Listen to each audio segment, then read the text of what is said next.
Massacre de 16 civils par un soldat américain et l'incinération de Corans dans la base militaire de Bagram. L'incompréhension et la colère dominent parmi les civils.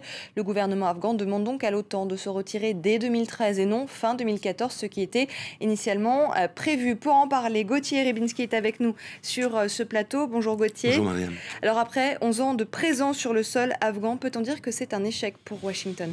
Écoutez, c'est une pression terrible d'abord qui s'exerce sur le président afghan Hamid Karzai en raison des événements que vous avez signalés, c'est-à-dire la mort de civils exécutés vraisemblablement par un tireur américain dont le sort relève de la psychiatrie, c'est ça qui est très fort. Mais il y a encore plus fort. Il y a, vous l'avez signalé, cette autodafé du Coran qui a eu lieu par des soldats américains. Et là, je cite l'un des membres du Conseil des oulémas, c'est-à-dire l'une des plus hautes instances religieuses du pays. Il s'agit de Hafez Abdul Kayou qui dit « Pour les musulmans afghans, je cite, le Coran est bien supérieur à la vie de quelques civils. » Et là, ça veut dire que toute cette stratégie américaine qui avait été bâtie autour de la doctrine du général Petraeus, qui était la contre-insurrection, en regagnant le cœur et les esprits de la population afghane, tout cela est mis à zéro. Quand on vous dit que le Coran est plus important que la vie de civils, c'est bien qu'il y a un problème et que cette reconquête du cœur et des esprits n'a jamais eu lieu et qu'elle est bel et bien perdue. Et concrètement, sur le plan militaire, comment cela va se passer sur le terrain ? Écoutez, on va voir d'abord si les Américains acceptent, ça c'est une autre question, mais pour Hamid Karzai, il s'agit de retirer les troupes de l'OTAN qui sont présentes des villages, c'est-à-dire des endroits finalement les plus sensibles. Vous savez très bien, exactement, les plus reculés. Vous savez très bien les patrouilles qui vont d'un village à l'autre pour voir comment se passe éventuellement l'échange de renseignements entre talibans. Bien, ça veut dire que ces troupes, on les cantonne dans leurs casernes en attendant le retrait. Ça aussi, c'est la preuve d'un signe d'une carence militaire évidente.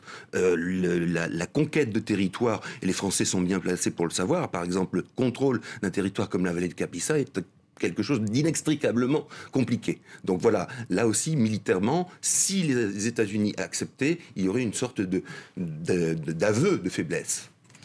Et sur le plan intérieur, Hamid Karzai, le président afghan, s'est mis une partie de la population à dos.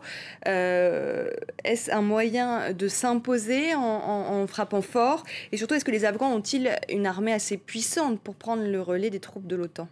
Alors, c'est tout le problème, parce que Hamid Karzai donne plutôt l'impression d'essayer de rattraper le train en marche, c'est-à-dire de se mettre à l'unisson de ce qu'il pense être la pensée, justement, de ses concitoyens.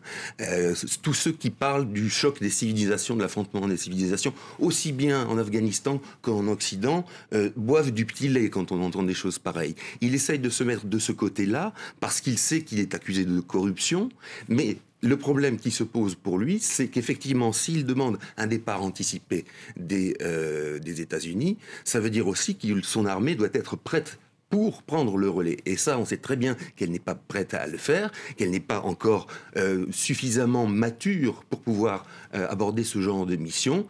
Et puis, d'un autre côté, vous avez les États-Unis qui sont très embarrassés par cette affaire, parce que finalement, en cas de campagne électorale, comme c'est le cas aujourd'hui, eh bien, ça peut toujours servir de dire qu'on ramène les boys plutôt à la maison. Ça peut arranger finalement les Américains ? Les uns et les autres, ça pourrait arranger les uns et les autres, mais au prix de l'abandon de tout ce qui a été stratégie et réflexion sur le conflit afghan.